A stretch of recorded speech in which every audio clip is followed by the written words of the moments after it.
Senhoras e senhores, menininhas e menininhos, ladies and gentlemen, eu sou o Rafael Baltresca, esse aqui é mais um Balcast. Fala galerinha, Rafael Baltresca de novo aqui para mais um Balcast, dessa vez de paletó e camiseta em homenagem ao...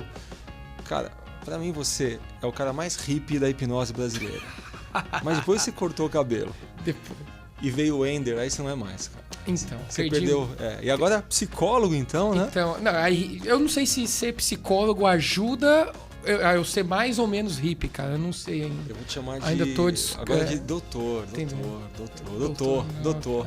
Falando aqui hoje com Tom Lucas. Fala, Tom. Boa noite. Boa noite. Boa noite, como tá? O Tom Lucas. Prazer estar aqui. Para quem não conhece, deixa eu fazer uma explicação rápida. Esse podcast ele é transmitido via podcast, obviamente, né? Via videocast também e por texto. Então muita gente vai estar te vendo por vários cantos do mundo e se perguntando quem é Tom Lucas. O Tom Lucas é um cara que eu conheci de um jeito muito maluco. Você lembra quando a gente se conheceu pessoalmente? Eu lembro, cara. Foi um dia memorável. E o dia cara, que foi bem doido. Vou resumir para quem tá ouvindo a gente. Vai, vamos lá. Fui fazer uma palestra em Fortaleza. E aí nessa palestra tinha mais ou menos 5 mil pessoas. Você achou que não era tão grande, né? Eu não achei, cara. Quando eu cheguei lá, chegou lá. E assim, era um público de pessoas, digamos assim, de 40, 50 para cima. Então, muitas senhoras também, 70 anos, 60, 80. E aí quando eu vi aquele público, eu pensei na minha palestra, que ia ser no dia posterior, eu falei, cara, quando eu fizer a parte da hipnose, tem uma parte que a gente faz as mãos grudadas, né, que é um processo de seleção da hipnose. Eu pensei, cara, vai ter umas 500 pessoas com as mãos grudadas nessa plateia gigante de 5 mil pessoas. Aí eu falei, quem que é aqui de Fortaleza, né? Eu comecei a procurar hipnólogo de Fortaleza. E aí perguntei para um, para outro, alguém me falou, cara, o Tom Lucas. A gente tinha se falado por internet, Facebook, né? por pouca coisa. Facebook. Aí eu falei, Tom, me ajuda. Para amanhã eu preciso de 12 hipnólogos aqui, às 7 horas da manhã, porque eu vou precisar de ajuda. Quando tiver 500 pessoas com a mão grudada, quem que vai desgrudar? E você me ajudou, que não cara. Desgruda, né? E você me ajudou, cara. Você me ajudou. Tinha gente. A gente fez um paredão de um lado, né? Foi. Um paredão de outro. E aí na hora da hipnose. Mas foi espetacular. O engraçado foi que você deu essa missão, falou assim: consegue 10, 12, 15 hipnólogos para ajudar. Aí eu falei, cara, beleza, eu tenho uma noite para encontrar essa galera. Cara, eu comecei a colocar nos grupos lá, os meus alunos de Fortaleza, o pessoal lá, cara. Quando eu vi, tinha uns 30 querendo ir. Eu falei, cara, calma. Foi demais. Vamos limitar. E, cara, todo mundo querendo, eu vou. O pessoal é muito solícito lá, né? Não, foi espetacular. Ajudar, foi bem legal. E assim conheci Tom Lucas. Bom, o Tom ele trabalha com hipnose, o Tom ele é hipnólogo clínico e você fazia um trabalho muito forte com dentistas, né? Com a parte anestésica. Conta um pouquinho do que você fazia. Eu comecei em 2013, finalzinho de 2013, comecei em 2014 a trabalhar com uma amiga minha, que é dentista, né? E, na verdade, começou meio que uma brincadeira, né? Começou com uma prima dela que tinha problemas, sentia muita dor e tudo. E ela falou, vamos lá no consultório para fazer esse negócio de hipnose. Aí, na época eu estava hipnotizando os amigos, né, nos lugares, né, ia na casa dos outros, fazia sessõezinhas de hipnose. Daí ela falou, vamos lá. De repente você pode ajudar ela. Aí eu fui, eu já tinha começado o canal no YouTube na época, tinha uns 2, 3 vídeos na internet. Aí eu fui lá e gravei a experiência. E foi tão legal, porque o resultado foi legal. E o vídeo deu uma bombada, né, nos grupos de hipnose, muita gente comentando sobre aquilo e falou, bem legal, um hipnólogo estava junto, né, com uma equipe de dentista, né, e não e aí bombou. E daí ela achou aquilo legal e me chamou para trabalhar com ela. Então daí eu comecei a fazer parte da equipe e eu passei mais de 2 anos lá com ela, indo todo dia pro consultório, atendendo os pacientes dela. Sério? Todos os dias. Cara, eu não imagino como é que é esse trabalho diferente, né? De você ir num ambiente de um dentista e os pacientes sabiam que iam ser hipnotizados ou lá que você armava a armadilha, agora pegou? No começo é engraçado, porque tinha pacientes que ela já atendia, né, antes, daí ela falou, olha, agora tem o Tom aqui, vai te ajudar. E muitos aceitaram de boa, só que na época a hipnose não tinha esse boom toda, essa coisa todo mundo tão sabia que popular. Então, as pessoas conheciam um pouco de hipnose. E aí tinha gente que chegava lá com medo de dentista, né? Fazia, tenho medo, sinto desconforto, o barulho do motorzinho me causa pânico. Aí ela falou, não, pode ficar tranquilo, que agora tem o Tom aqui e o Tom vai te hipnotizar. A pessoa parava. Peraí, eu prefiro... hipnose? Eu prefiro o motorzinho. Não, dentista não é tão ruim assim, não. Prefiro o motorzinho. Prefiro o motorzinho mesmo, tá tranquilo, de boa. Passou o medo, sempre gostei de dentista, não preciso de negócio de hipnose. No começo tinha muita gente, muita resistência, assim. E até porque elas não sabiam o que era, né? Achava que era um negócio místico, aquela coisa toda. E muitas pessoas que eu fui lá, conversava, falava, olha, não é bem assim, você tá pensando, falava, explicava. Na prática. E a aceitação começou a ser bem maior com o tempo. E os pacientes um falando pro outro também. Então, depois de um tempo, começou pessoas que iam lá, ligavam. É aí que vocês têm hipnose? Que legal, porque eu sinto dor, eu tenho medo de dentista. É aí que vocês fazem esse negócio de hipnose para ajudar? Ela cobrava a mais por conta do hipnólogo que estava lá? Ou isso já estava embutido no preço? E ela pagava você por fora?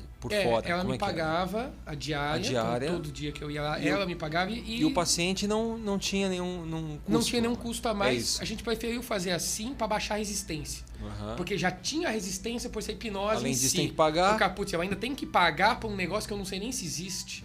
Então a gente pensou, falou assim, não, a gente não vai cobrar do cliente e ela me paga. E acabou que, com o tempo, isso foi gerando mais pacientes para ela. E fazia sentido. E aí fazia sentido. E na prática, você ficava com eles antes ou antes uma antessala, alguma coisa assim, e aí só entrava e fazia tudo preparo?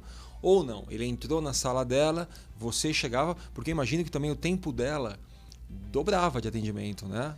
Então, na verdade, não. Na verdade, a gente achou que ia precisar de mais tempo. Mas só que tinha muitos atendimentos dela que eram 30 minutos. Então, ela tem 30 minutos da hora que o paciente entra para ela conversar com o paciente, fazer o procedimento, ele sair e depois de 30 minutos começar outra. E eu tinha esse tempo para fazer o meu trabalho também. Não, eu fazia na hora. Na hora? O paciente entrava, ela conversava com o paciente, falava, olha, o Tom tá aqui, é hipnólogo, se quiser ele pode te ajudar. Eu tinha 5 minutinhos, 10 minutinhos para fazer um per-talk aí, fazer uma indução, fazer um teste, fazia sugestão e falava, olha, tá pronto. Aí eu saio, a dentista entra e começa a fazer o trabalho. A gente achou que isso ia atrapalhar o trabalho dela. Sim. Mas, poxa, eu vou pegar aí 5, 10 minutos do tempo dela. E aí vai ficar muito longo. Mas, cara, pelo tempo que ela passou a economizar no procedimento, começou a valer a pena. Claro, porque ela deixou de dar anestesia, ela deixou de... Porque, muitas vezes a anestesia do dentista ela tem que esperar um tempo para fazer efeito, né? Mas então isso sumiu. Então, mas não é nem só anestesia, porque o problema não é o tempo da anestesia em si, mas o trabalho que os pacientes davam para aplicar anestesia. Tinha muitos pacientes que chegavam lá, via a agulha da anestesia, que é uma agulha relativamente grande, as pessoas olhavam e diziam, não. E aí ficava tensa, começava a ficar ansiosas demais. E isso atrapalha, isso atrasa o trabalho da dentista. Tudo. Tanto que já teve caso, por exemplo, da gente fazer cirurgias que o tempo médio da cirurgia é 1h30, 2 horas. A gente fez em 40 minutos. Uma cirurgia de implante que foi feito com hipnose. Ela falou, não, normalmente eu levo 1h30 a 2 horas para fazer a cirurgia.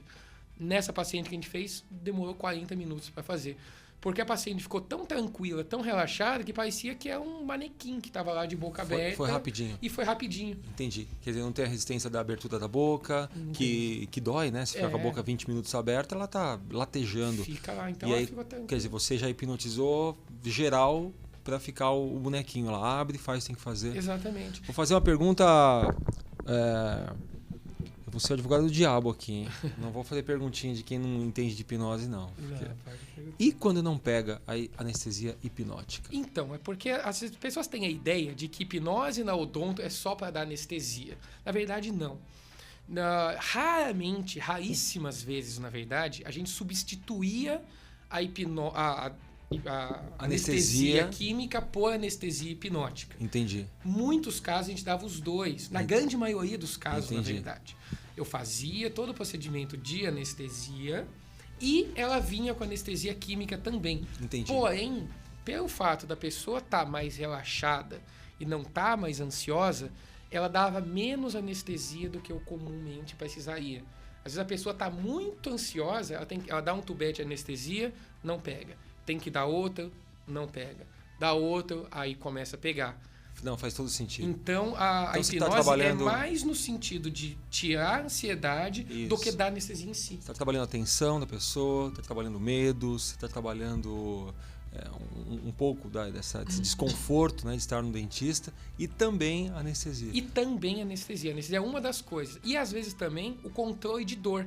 O paciente chega sentindo uma dor, aí a dentista, no caso, ela olha, vê o foco da dor. Opa, é isso que está causando a dor. E aí eu fazia o procedimento para tirar a dor, né? No caso, uma analgesia, né? Que é diferente da anestesia. Então, eu dava uma analgesia, a pessoa parava de sentir dor e iniciava o tratamento de forma mais confortável. Em vez de ela começar e ai, tá doendo. E isso atrasar o tratamento. Então, a hipnose acabava que agilizava. É 5 minutinhos aí que eu gasto com a hipnose, mas é que economiza aí muito mais tempo de atendimento da dentista.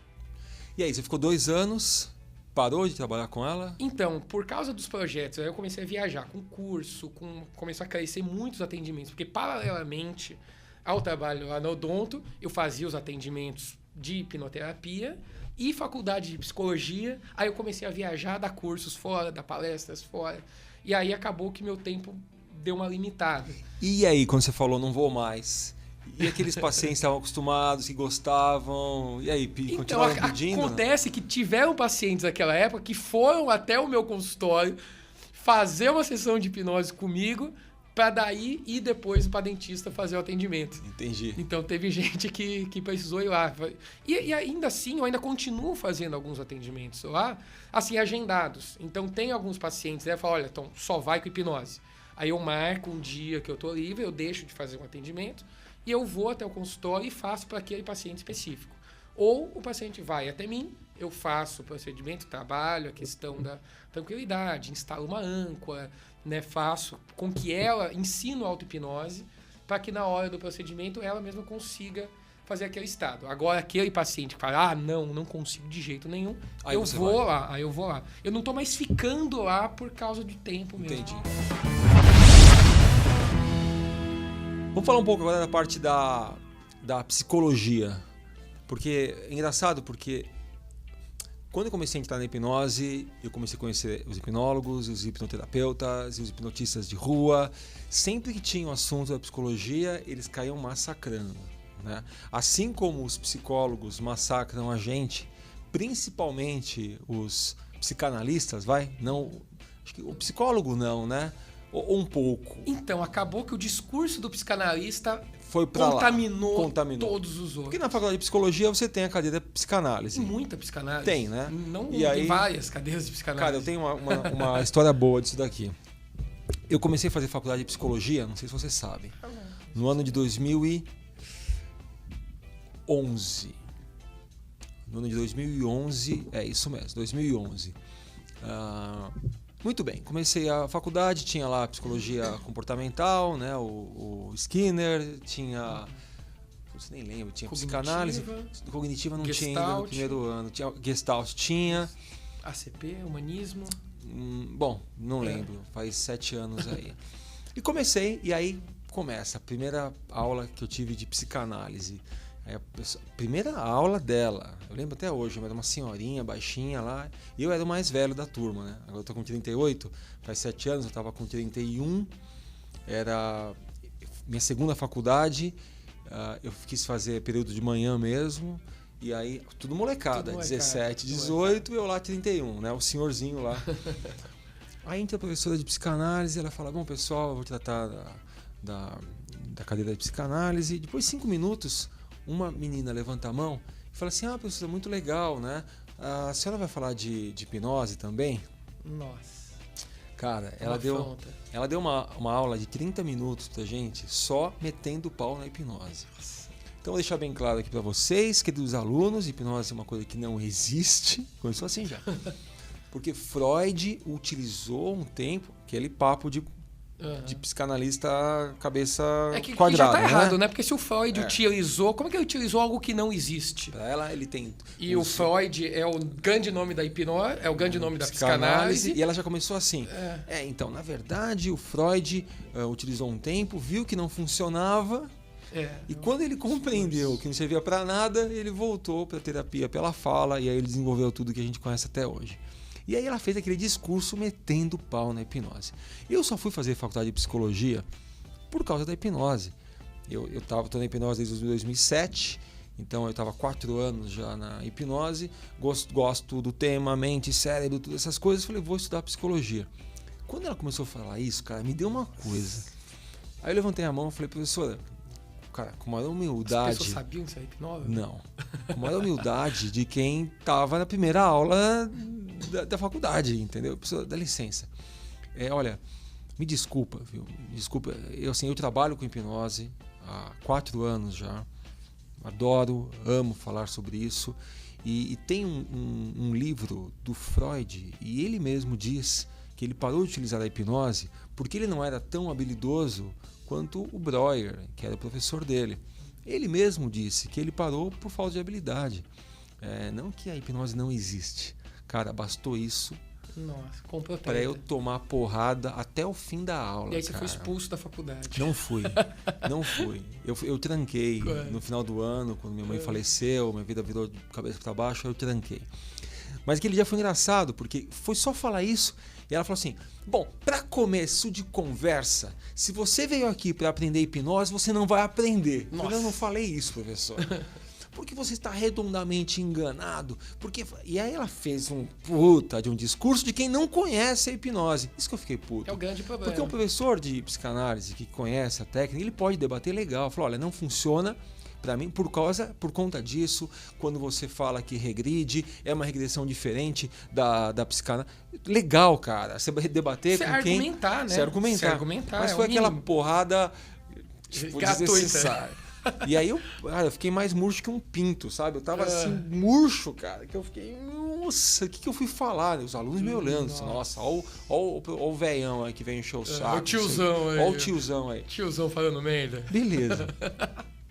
Na aula seguinte dela, foi depois de uma semana. Aí foi muito engraçado, que eu pensei, deixa eu sentar lá no fundo. Você foi já. vestido de Freud pra agradar ela. Você foi até com charuto, assim, ó. Não, eu gosto do Freud. Eu pensei, Paz. Deixa eu sentar lá no fundo pra nem ver, né? Eu tava meio escondidinho, assim. Falei, vou tomar dela até não poder mais. Ela vai corrigir minha prova com gosto. Nossa. Aí ela falou assim, bom pessoal, espero que vocês tenham visto o livro tal, que eu pedi pra vocês lerem, blá blá blá. E foi muito interessante que o nosso amigo pontuou na última aula. Realmente, né, como ele disse, não era a área de Freud, a hipnose, muito utilizada hoje em dia por grandes profissionais. Ela foi estudar. Que no caso, nós não vamos usar aqui, mas muito legal você ter levantado essa questão. Falei, levantando essa questão, eu tinha tomado uma porrada. Então, assim, eu imagino que ela tenha ido falar com outras pessoas e falado, minha amiga, não é bem assim. Pelo menos ela foi atrás. Tem gente que não faz isso, não. Por incrível que pareça, depois a gente ficou, não amigos, mas assim, a gente se dava bem, né? A gente se curtia, digamos assim. Boa. Eu gostei daquela jovem senhora professora. Falei tudo isso Aquela jovem senhora de 277 anos. Eu falei isso por quê? Porque normalmente é normal o psicólogo ou psicanalista dar porrada no hipnólogo, né? Agora, vamos falar do contrário. Isso todo mundo já sabe. Quem está ouvindo a gente já sabe. Agora, o contrário. O hipnólogo que estuda ou hipnotista que faz, ele também dá porrada no psicólogo. Então, que ele dá porrada do mesmo jeito que leva, sem argumento nenhum. O cara que fala que psicologia não presta pra nada e trabalha com hipnose, cara, esse cara não entende nada, nem de hipnose e nem de psicologia. Para quem tá ouvindo a gente, assim. O argumento é esse. A hipnose é efetiva em uma sessão, em 2 sessões, regressão de idade ou sugestão direta ou âncora, sei lá o quê. Você resolve o problema do sujeito com hipnose. Na psicologia, você vai demorar 3 anos, na psicanálise 1 vida e meia. Esse é o argumento. Esse é o argumento. Mas são argumentos falaciosos também, porque as pessoas que geralmente falam, eu resolvo qualquer coisa numa sessão. Cara, é um cara que também acham que a hipnose é uma coisa milagrosa. Não é assim que funciona. Você não pode falar que eu vou resolver qualquer coisa numa sessão, 2. Beleza, muita coisa se resolve com certeza. Entendeu? Agora, a questão não é tempo. A gente sabe que a hipnose acelera, a hipnose é um catalisador de processos. Isso, sem dúvida, isso a gente vê, para quem atende na clínica já percebe isso, as próprias pessoas que passaram pelo processo. Agora, a questão é, eles falam que assim, as técnicas da psicologia são lentas. As técnicas da hipnose são rápidas. Na verdade, quando a gente para destrinchar as técnicas de hipnoterapia, a gente percebe que hipnoterapia, na verdade, não existe, não criou nada. Porque quando a gente fala é uma adaptação de regressão de idade, por exemplo, Sim. a teoria por trás da regressão de idade... não é da hipnose. É Freud. É Freud, porque o Freud vai falar de memórias reprimidas, o Freud vai falar que os problemas estão na infância, no momento da castração, no momento do Édipo, toda aquela coisa da teoria psicanalítica, e que a hipnose vai voltar, quando fala em regressão, a causa, por exemplo, vai voltar geralmente numa questão da primeira infância, onde normalmente estão os problemas. Então isso é puramente psicanálise. Só que a psicanálise, pelo método da associação livre, vai levar aí sessões, anos e anos e anos e anos, para se chegar naquilo. Quando o Freud fala que ele abandonou a hipnose, existem vários motivos para isso. Um deles é essa questão da habilidade. O Freud estudou hipnose com o Charcot, primeiramente, com o Bernheim, o Hippolyte Bernheim, que tinha treta com o Charcot, inclusive, que também era lá de Paris, o Charcot era do Hospital de Salpêtrier, e o Bernheim da escola de Nancy. E as duas tinham pensamentos diferentes. Né? O Freud teve a ideia da abreação, inclusive o termo abreação foi proposto pelo Freud. As pessoas falam de abreação da hipnose pra caramba, mas isso é um termo da hipnose. Não. Isso é Freud, coleguinha, isso é Freud. Então, e o que acontece? Ele não tinha conhecimento das técnicas que a gente tem hoje em dia. O Freud morreu em 1938. As técnicas do Dave Elman, que a gente conhece hoje, foram ensinadas pela primeira vez em 1949 para a Associação Médica dos Estados Unidos. Depois de 11 anos, a morte do Freud. Depois de 11 anos que o Freud tinha morrido. Então, quando o Dave Elman e o Milton Erickson, nos Estados Unidos, estavam desenvolvendo as técnicas mais atuais de hipnose que a gente conhece, o Freud estava lá, senhorzinho, com câncer de boca. Ele morreu de câncer de boca. E que ele fumava muito charuto, enfim. Na Alemanha, ou na Áustria, não lembro exatamente o lugar que ele morreu. Ele é nascido na Áustria, foi criado na Alemanha, enfim. E ele estava na Europa, então ele morreu lá. Não tinha um grupo de WhatsApp, hipnólogos famosos do mundo, em que o Dave Elman vai mandar uma mensagem: olha, Freud, desenvolvi um negócio legal aqui, estuda aí. Não tinha essa comunicação rápida. Então o Freud morreu sem saber quem era Dave Elman, sem saber quem era Milton Erickson. Então não tinha o que a gente sabe. O Freud não teve esse conhecimento. Então ele não tinha habilidades técnicas para executar hipnose. Quem já assistiu aquele documentário Freud Além da Alma, que aparece o Freud falando, ele parece um pato fanho falando. Ele tinha uma voz muito estranha. Então você imagina, um cara vai hipnotizar com uma voz bizarra, com um bafo de charuto, sabe? Isso é extremamente incômodo para as pessoas que estão hipnotizando ele. Então, isso diminuía a eficácia técnica da aplicação da hipnose pelo Freud. Esse é um dos motivos. Outro motivo, o Freud falava que a hipnose poderia causar memórias falsas. Como ele tratava muito a questão da infância, ele falava que o médico, como ele referia nos livros dele, chamava o psicanálise de médico, ele poderia, através do próprio achismo dele daquele caso, sugerir algo que viraria realidade para o paciente. Então, naquele tempo, tinha muito caso, por exemplo, de abuso sexual na infância. Vamos supor, chega uma mulher falando que eu tenho um problema assim, assim, assim. Com quem que você é criado? Eu fui criada com um tio meu. Aí mais eu já tio. começava, tá, fala mais do seu tio. Ah, meu tio ficava cuidando de mim quando eu estava sozinho em casa. Aí o psicanalista pensava assim, eu acho que esse tio pode ter abusado dela. Aí o que ele fazia? Então, me conta mais como que eram os momentos íntimos que você tinha com seu tio. Às vezes aquilo nem existiu, mas pela paciente estar sob hipnose, ela começava a falar. Ah, tá, então, aí seu tio chegou perto de você e começou a te acariciar. O que aconteceu depois? Ele dava uma sugestão. E a pessoa começava... Indireta e sem querer. Sem querer, né? Sem ser por maldade. Sim. Mas ele achava naquilo e aquilo gerava memórias falsas. Aí a pessoa voltava do estado de transe falando, meu tio me estuprou. E isso gerava um problema gigantesco.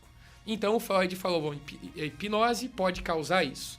Outro ponto que levou o Freud a abandonar a hipnose. Ele falava que a hipnose reduzia as resistências. Então, aqueles mecanismos de defesa, que até quem veio a falar mais detalhadamente sobre foi a filha dele, a Ana Freud, ele falava que a hipnose reduzia essas resistências. Então, e essas resistências eram fundamentais para o processo de análise.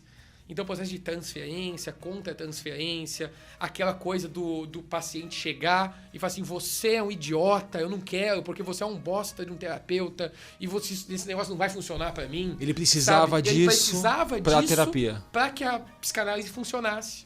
Até hoje é assim. E ele falava que pela hipnose baixar essas defesas não era tão eficaz. Porém, o Freud voltou a falar de hipnose no final da vida. Ele falou que muita coisa que ele falou foi de certo exagerado. Quando ele fala isso no livro dele, chamado Construções em Análise, que foi o último livro lançado em 1936 ou 37, se não me falha a memória agora. Então ele voltou a falar de hipnose. Então, agora o que acontece? Os hipnólogos desconhecem todos esses motivos, os psicanalistas idem. E o que acontece? Quando na faculdade de psicologia a gente ouve falar de hipnose, a gente ouve falar de hipnose quando a gente está estudando sobre a pré-história da psicanálise, que é quando o Freud começou a estudar a hipnose com Charcot, foi lá estudar as histéricas, lá no Hospital de Salpêtrière. É isso que é ensinado. E aí o Freud aprendeu hipnose com Charcot, passou um tempo usando hipnose, viu que não funcionava, deixou de lado e começou a criar a terapia pela fala. Né? O Breuer, inclusive, também usava hipnose. Eles desenvolveram a associação livre, né? O método catártico, que é o que o Breuer utilizava, que foi o primeiro passo para a associação livre e essa terapia pela fala. E aí começa a falar de psicanálise. Ou seja, eles nem entram muito no detalhe da hipnose. O Freud começou, viu que não funciona e jogou fora e criou a psicanálise. Quer dizer, muita gente pega essa linha... essa fala... E vira um todo. E vira um todo. E o que acontece? Na faculdade de psicanálise, de psicologia, os estudantes escutam isso nos primeiros semestres, como você ouviu, primeiro semestre, segundo semestre, que eles estão ali verdinhos, eles são crus, eles não entendem nada de psicologia. E vira uma verdade até o fim da vida. E aí fala, cara, eu não conheço nada de psicologia, entrei agora, o professor já falou isso, logo a hipnose não funciona. E isso acaba contaminando as pessoas que nem vão para a psicanálise, porque a psicanálise é uma das abordagens da psicologia. Então, tem pessoas ali que vão para Gestalt terapia, tem pessoas ali que vão para comportamental, tem pessoas ali que vão para humanista, mas carregam esse discurso que a professora ou o professor de psicanálise falou no começo da faculdade e leva isso como um todo. Então, o aluno passa a faculdade inteira sem ouvir falar de hipnose, o contraponto, e fala assim, bom, já que ninguém mais apareceu para defender, a pessoa que chegou acusando está certa. E isso acaba que contamina o curso todo de psicologia. Esse é o grande problema. E aí os hipnólogos, para meio que querer descontar, mas a psicologia também não presta, a psicologia é lenta, a psicologia não sei o quê, entendeu? Sendo que não é bem assim. Se for pegar, por exemplo, a TCC, que é a cognitivo comportamental, que é, por exemplo, a linha que eu estudo mais dentro da faculdade de psicologia. A sua especialização foi na... Foi na cognitivo comportamental. Cognitiva comportamental. Cognitivo comportamental. Dá uma explicação breve para quem nunca ouviu falar desse termo. Tá. Muito bem, tá curtindo? Tá gostando do papo, Tom? Tô demais. Tem mais ainda, hein?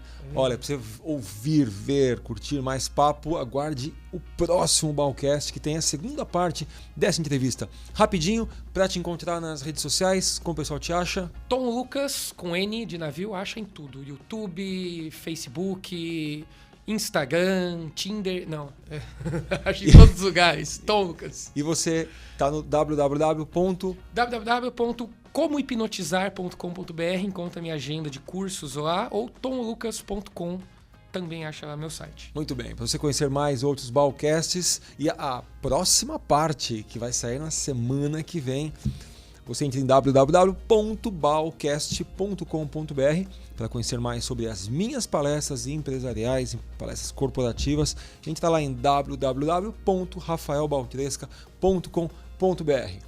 Esse Balcast aqui é só a primeira parte, semana que vem tem mais. Para mais um Balcast! Falou, galera, até mais e tchau!